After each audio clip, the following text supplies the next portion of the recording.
Every year, over 600 people disappear in U.S. national parks. But the terrifying part? More than half are never found. And the ones who do come back alive, they don't come back the same. These are their stories. Story 1. The Whistler in the Pines. Every year, over 600 people disappear in U.S. national parks. More than half are never seen again. Tonight's story comes from one who survived, but never camped alone again. Evan, 27, a night sky photographer, decided to try a small, empty state park. No tourists, no noise, no other campers. Just silence. He liked it, at first. By 10 p.m., the woods were pitch black. Only the faint glow of his fire and the beam of his headlamp cut through the darkness. That's when he heard it. A two-note whistle. Toot-teet.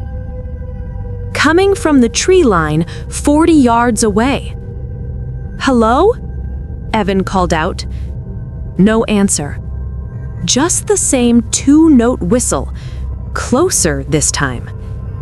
He tried ignoring it, put on his headphones, focused on the stars. 20 minutes later, he took the headphones off, and the whistle started again. But now it was behind his tent.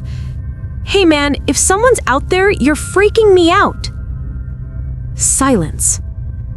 Then, a whistle that matched the exact rhythm of his words, as if mimicking him, mocking him.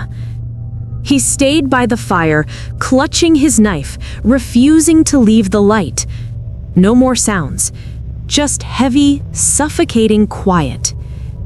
At midnight, he convinced himself it was nothing. Went into the tent, knife in hand. Sometime later, footsteps. Slow, careful, circling his tent. His heart was pounding so hard he could hear it. The steps stopped right by his head. Total silence. Then, inches away through the thin nylon, toot-teet. So close he felt the tent vibrate. He did not move until sunrise. In daylight, there were no clear footprints on the pine needles. He packed in minutes and drove home. But he'd forgotten something. He had set a second motion-triggered camera aimed at the woods. The photos were mostly black frames. Until one. His tent, the dying fire, and at the tree line, a tall, thin figure. Its arms were too long, its head tilted like it was listening, and where its mouth should have been, a small, pale hand, shaped exactly like someone whistling. Story 2. The Cabin That Wasn't Empty. Maya, 19, went to her family's old cabin to check the pikes before winter. One night, that's all. But someone had been waiting in those woods. After dinner, she washed her plate and noticed a light outside. A moving light, like someone walking with a flashlight. Except the light was deep in the forest, far beyond where any neighbor lived. It swayed gently between the trees, then suddenly switched off. Darkness. Around midnight, she heard a car creeping up the gravel road. Slow, heavy tires on rock. But it didn't turn into the driveway. It stopped somewhere out on the road. She waited. No doors opened. No voices. Just the sound of a cooling engine. Then, footsteps. More than one person, walking into the woods behind the cabin, right where she saw the light. At 3 a.m., she woke up to a man speaking outside. A calm voice. Low. Familiar. It was her father's voice. Yeah, she's here. Lights are off. You can see her from the window. Her blood ran cold. Her father had no idea she'd even arrived. He was asleep at home. So, who or what was talking in his voice? She crawled to the loft railing. She couldn't see the back door, only the living room. The voice spoke again, clearer now. No, she's alone. Car's the only one here. Another voice responded, quieter. Window. Upstairs. Wait. Her hands shook as she grasped her phone. One bar of signal. She tried texting her mom. The message wouldn't send. The back doorknob rattled softly. Then, footsteps on the front porch. Slow, deliberate pressure on each board. Maya? Sweetie, open up. It's Dad. The voice was perfect. Her father's exact tone. And for a terrifying second, she almost answered. But something in her gut screamed no. The front window curtain shifted, a shadow behind it. Whispers at the back of the cabin. 2, maybe 3 people. Someone tried forcing a window open, stopping only when the warped frame squealed loudly. For 20 minutes they circled the cabin. Soft voices, slow footsteps. Her name spoken in her father's voice.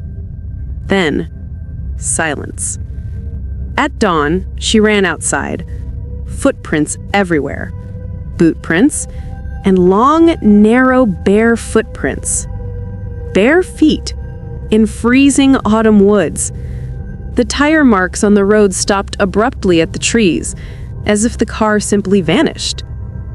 Later that day, checking the cabin with her real father, they found a carving on the wood by the back door. 3 shaky words. We see you. Story 3. The Man in the Fog. Late October. A ranger named Lucas worked night patrol at a remote lakeside trail, the kind of place where fog rises so thick you can't see your own flashlight beam. Most hikers avoided the trail after dark, but one night, someone didn't. Someone who wasn't supposed to be there. Lucas started his shift at 11 p.m. Cold, misty. The lake looked like a black hole eating the moonlight. Around midnight, he noticed something strange. A single hiker's backpack lying in the middle of the trail. Zippers open, contents spilled, no owner. The weirdest part? The backpack was warm, as if someone had just taken it off seconds ago. He called out, "Hello? Anyone out here?" Silence. Only the sound of water lapping the shore. Then, from inside the fog, footsteps. Slow. Wet. Squishing on the muddy trail. Lucas raised his flashlight, but the fog swallowed the light whole. He radioed to the station. "I've got movement out here. Someone's off trail." The radio hissed. Then a voice crackled through. "Don't follow him." Lucas froze. "Who is this? Station, respond!" Static. Then the same voice again. "He's not lost. He's looking for you." Before Lucas can answer, a shape appeared in the fog. A tall silhouette, standing impossibly still. Its arms hung low, its head tilted, as if listening. Lucas called out, "Sir, are you injured?" The figure didn't move. Then slowly, its head turned toward him. Not the whole body, just the head. Far too far.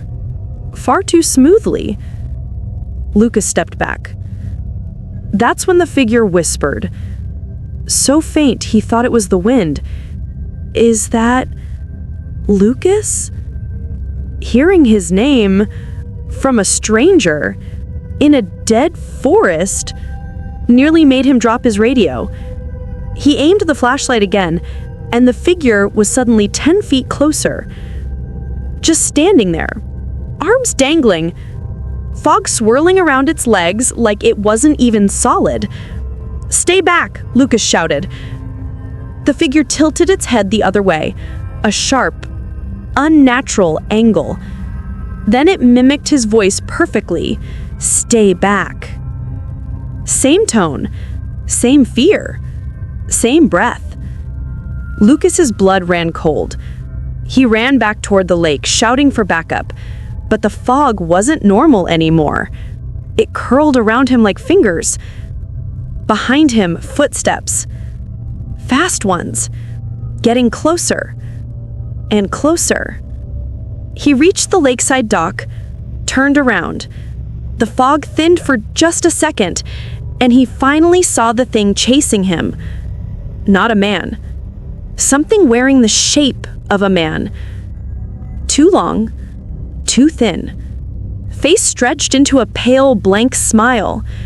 And from the smile, his own voice came out. "Lucas, don't run." At that moment, the dock collapsed under him. He fell into the freezing lake. The creature stood at the edge, looking down, head turning, listening, as he swam for his life. But it never entered the water. It simply whispered, almost gently, "You'll come back." They all come back. Search teams found Lucas the next morning on the far side of the lake, hypothermic, shaking, barely able to talk. But here's the part he refused to write in the official report. On the broken dock, carved into the wood, were 4 words. Words he never said out loud, but the creature somehow knew. "I see you too, Lucas."